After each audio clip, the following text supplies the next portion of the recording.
Ladies and gentlemen, this is the Panda 365, and if you haven't guessed yet from the title or what you're looking at on the screen right now, we are doing a tier list.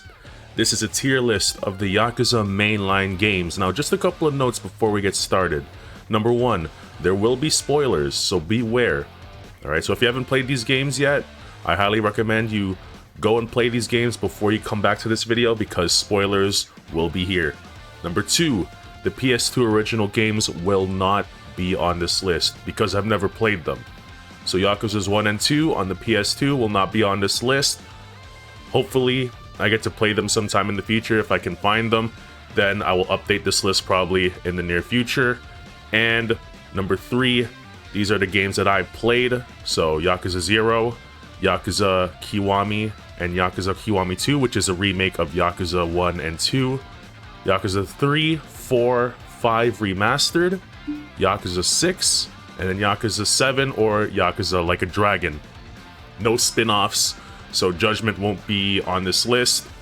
The Samurai games and the PSP games will also not be on this list. So without further ado, let's get started with Yakuza 0. So, Yakuza 0, you already know it's gonna be an S tier game.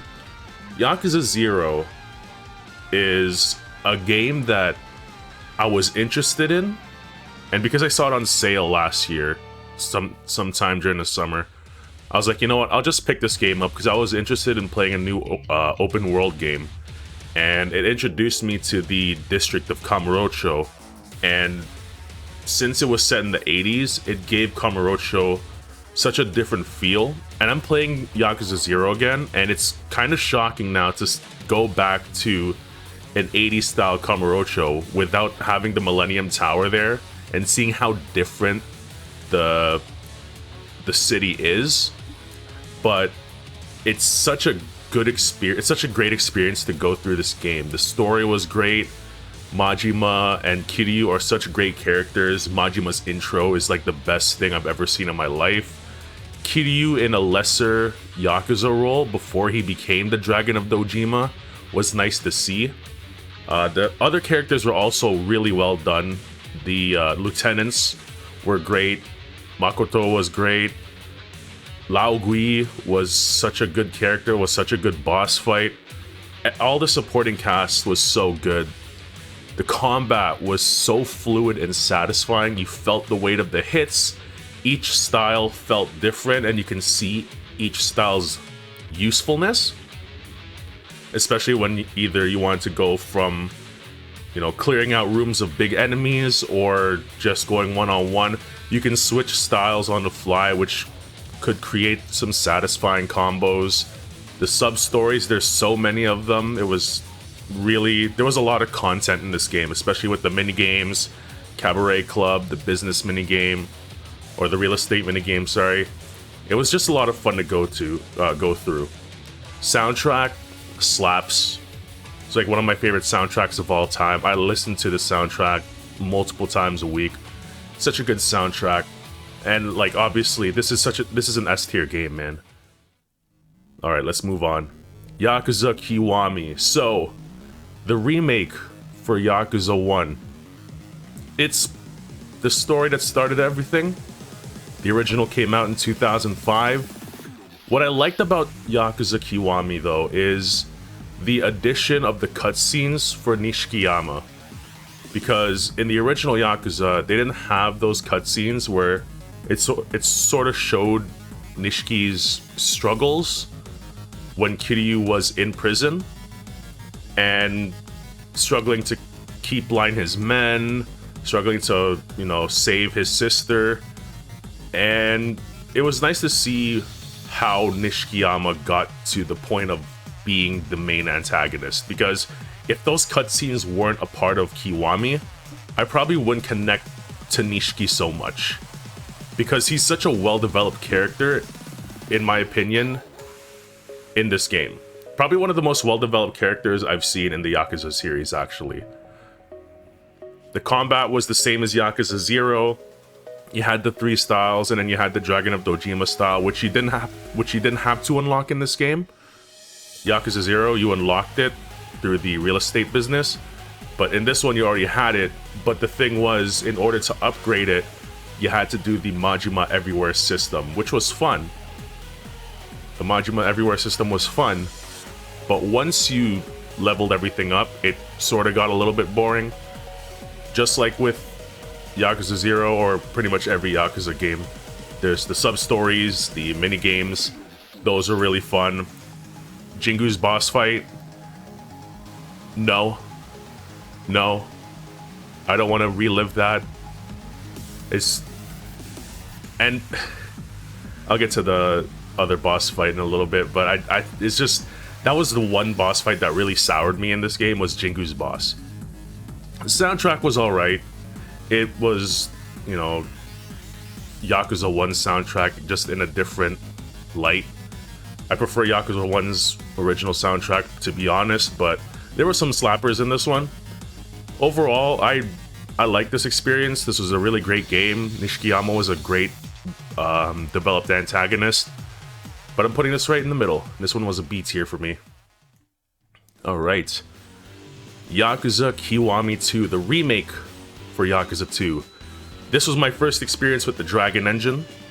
Even though Yakuza 6 was the first one to bring it. This is my first experience. So by this time, they've improved a bit with the engine. So it was nice to see Kamurocho and Sotenbori in such a beautiful modern visual setting. It looked really good. Combat was good. It was sort of hard to get used to in the beginning because of how things flowed with the combat, but overall it was still pretty satisfying. It could use a little bit more heat actions though. The characters were alright. I mean, throughout this game, there was no character to me that really made me feel things, you know? Like, the feels weren't real in this game to me. Other than Ryuji, I guess Ryuji was a good antagonist. His boss fight was fantastic, combat-wise. But, I mean, the characters in this game didn't really hit home for me. Kaoru was okay. But then after this game, and then after a little bit of Yakuza 3, she was basically never mentioned again. She was like a non-factor in the series afterwards. The soundtrack was good. There were some songs that I really liked, but it wasn't as memorable as I liked it to be. The Majima Saga was pretty good. It was not too long, which I appreciated. But overall, I wasn't really invested in the story with all the twists and everything that was happening. I wasn't too big of a fan of the story. And factoring that in with the ranking, I'm putting this in the C tier. Alright, Yakuza 3. So going from Yakuza Kiwami 2 to Yakuza 3 Remastered was a big shock. Because Yakuza 3 came out on the PS3, it is the remastered version. And this is like an 11-year-old game at this point. So it was a big shock to go to this. But overall, I really like this game. It was a slow story at the start, though in my opinion, it helped develop Kiryu as a character, especially with the orphanage stuff, his experience in Okinawa. I thought it was a really nice addition. Okinawa, speaking of which, was a nice location. I really liked it. The beach was nice beside the orphanage. The characters are pretty cool. I like Mine. This was the first time they introduced, I believe, the dynamic intros. And you can see that with the Mine boss fight. But overall, I like the characters. Antagonists were really good. The combat, I thought it was fun.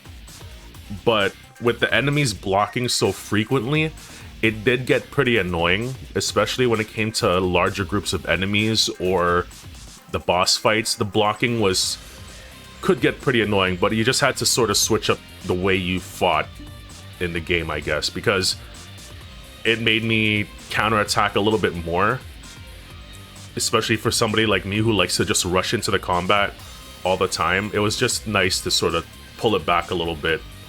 The chase battles, not a fan. I thought there were too many of them in my opinion, even with the sub-stories. Soundtrack was good. I liked the soundtrack. Overall, it was a pretty good experience for me. No complaints, no huge complaints whatsoever, but I didn't love it to the extent of like a Yakuza 0. But overall, I'll put that in the B tier, right in the middle. Alright. Yakuza 4. Oh god, this is where it gets good. Yakuza 4. Alright. Let's get some good stuff out of the way for this game. Yakuza 4 introduced some new protagonists. Akiyama, Tanimura, Saejima, and then of course you had Kiryu, but he played lesser of a role in this game. This was more Tanimura's story, trying to find out who killed his father. And then you had the stories of the other characters as well. I love Akiyama. Akiyama's such a fantastic character, one of my favorites in the series. He's such a goofball, I guess, but he's so likable. His personality is just so likable, and his combat was super satisfying with his kicks and stuff. Tanimura, his combat was cool too with the parries. I thought the parries was pretty interesting. Again, going back to the Yakuza 3 point, it was a great way for me to just sort of pull back on the combat and focus on counterattacking. And Saejima's just a beast.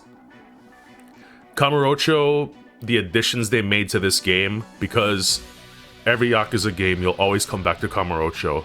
So adding the rooftops or adding the underground stuff with the parking lot and that little mini shopping district was really cool. It just added a different touch to Kamurocho, which I appreciated. The soundtrack was good. I like the soundtrack. Probably one of my favorite ones in the series. But the story, the story was something else. There was stuff in this game, story-wise, that I was so lost on. And the big twists and turns and the rubber bullets and all that, it was just why was that necessary?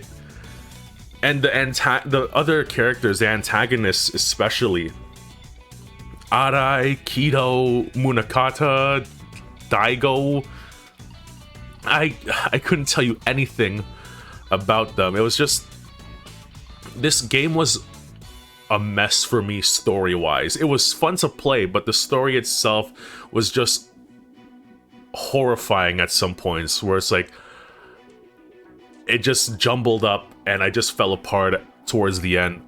Munakata's boss fight, that is like the lowest tier boss fight I've ever experienced in my life. I complained about Jingu's boss fight.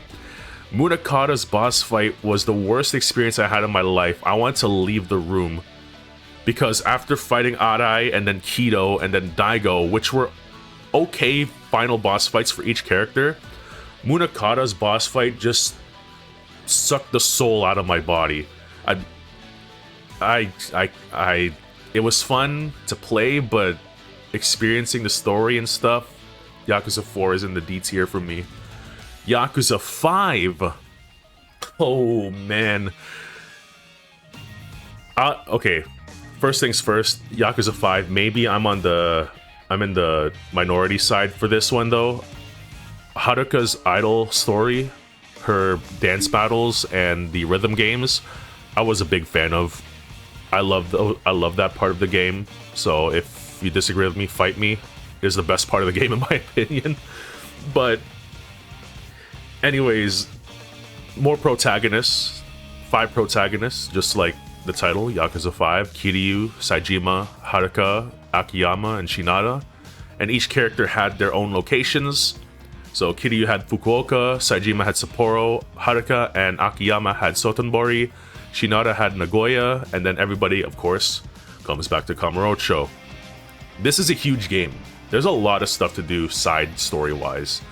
You had the side stories for each character, except for Akiyama. So Kiryu's taxi company, Saejima's hunting missions, Haruka's, idol arc, her idol competitions, the dance battles, and Shinada's baseball story. Along with the sub-stories, and then along with the mini-games, there was a lot to do in this game. This is one of the longest playthroughs I had in the Yakuza series, which was great. I really appreciated that. Soundtrack was nice. I liked the soundtrack, didn't love it too much, but it was pretty good. The oh my god, the story again. The same problem I had with Yakuza 4, except with Yakuza 5 there was so much going on. Like, of course, everything linked together in the end because, you know, everything had to do with something, but it was just, I questioned why so many times in this game, and then I fell apart just halfway through just because I just couldn't take it anymore with the story. The side characters, I can't tell you anything about the antagonists, and the fact that though the final boss fight was fantastic, quick time events, just going from environment to environment, the final boss fight was really good. But Aizawa's reveal as the final boss was, I was like, it ruined the fight for me. It's like Kiryu walks into Tojo headquarters and sees Aizawa in the big seat and goes, "Aizawa, what are you doing here?" And then Aizawa goes, "Well, to be honest, I really can't tell you myself," or like, "I don't know what I'm doing here." And I'm like, oh god, Yakuza 5, again, fun to play, but the story was just, oh man. Okay, moving on. Yakuza 6. This is the first game that introduced the Dragon Engine. This was the last game in Kiryu's story, and the story was straightforward. I liked the story. It was nice to follow. The ending, gotta admit, I teared up a little bit. Onomichi was a nice location. I really liked it, especially with the Dragon Engine. It looked really good. And you can feel that the game was a little bit more cinematic. The combat was okay, and you can tell it was the first game in this engine because the combat was a little bit sluggish, in my opinion. The heat actions were a little bit lacking as well in this game. But, I mean, the combat overall was still pretty fun. You also had the side content, of course, like with every Yakuza game. In terms of the Secret of Onomichi, I didn't care. I don't know why Kiryu would care, or maybe not care, I don't know. Maybe there was some sort of significance to it. Somebody let me know, but the Secret of Onomichi, I didn't really care about. But the characters, though, were really, really well developed. I liked the characters in this game. Iwami, final boss fight. Though the final boss fight was lacking in quick time events, could have used multiple health bars, in my opinion. He only had one health bar. But Iwami as the final boss, the main antagonist in this game, you really wanted to fight him and just really beat him up so bad. You hated him as a character, and I appreciated that because some antagonists in this game, like, you hated them, but then you forget about him. Iwami, though, was like, you just want to beat the shit out of him, and I appreciated that with this game. Soundtrack, though, was fantastic. I really like the soundtrack. This one, in my opinion, is getting the A tier. Alright, last but not least, this is Yakuza Like a Dragon, Yakuza 7. New protagonist, new battle system, big changes. So it was a turn-based RPG. I had a lot of fun with that. The combat was really fun. Ichiban was a cool protagonist. I liked him a lot. Maybe a lot of people didn't like him so much, but I thought it was cool. Story was good. Really liked it. Yokohama was a nice location. It was pretty big too, so it was nice to just travel around and see what they had. Sub-stories, mini-games like usual, they were fun to experience. The supporting cast was really good. The jobs system, so switching jobs for your party, was really nice. So you can unlock new skills, you can take new roles for your party. Soundtrack, one of my favorites in the Yakuza series. Love the soundtrack. There are some bangers in this game. And I can see how the RPG system sort of divided the fans, but in my opinion, I was a really big fan of it. Lots of fun. The ending was interesting. The ending was interesting. I can see it opening up the door for another game in the future, but it was okay, the ending. But overall, this game was really fun to experience. Obviously, the longest playthrough I had in the Yakuza mainline games. I think I clocked in about 90 hours, and I'm looking to go back and this is one of the games where I like want to go back to and play again, like Yakuza 0. So, Yakuza Like a Dragon, in my opinion, gets the A tier. Alright, so that's the tier list, ladies and gentlemen. Let's take a look back. Yakuza 0 is in the S tier. A tier, you have Yakuza 6 and Yakuza Like a Dragon. Right in the middle, B tier, you have Yakuza Kiwami and Yakuza 3. C tier, Yakuza Kiwami 2. And D tier, Yakuza's 4 and 5. And despite these rankings, I highly recommend all these games, because these games to play are super fun. Whatever you think about this, however you think about the story, it's your opinion. This is just my opinion on each game.